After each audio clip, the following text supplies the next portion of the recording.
Hello guys, তোমরা বলছো যে আমরা ইনস্টাগ্রামে 100 ফলোয়ার এবং 100 লাইক কমেন্ট কীভাবে করব। তোমরা ভুল ভাবছো, ওটে আমি এখনই দেখে দেবো তোমরা কীভাবে 100 লাইক এবং 100 ফলোয়ার্স কমেন্ট কীভাবে করবেন। প্রথম এখানে গিয়ে যাকে নামটা সার্চ করবে, পুরো নামটা, এখানে দেখবে আমার অ্যাকাউন্ট চলে আসছে। অ্যাকাউন্টে যাবে, গিয়ে প্রথমে ভিডিও ঢুকবে, লাইক দেবে,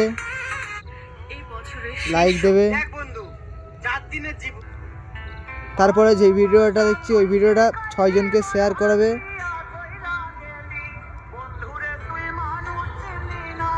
এবং একটা কপিরাইট ফেলবে। এবার দেখো আপনারা গাইস, হ্যালো, 100 ফলোয়ার 100 কমেন্ট কীভাবে হচ্ছে।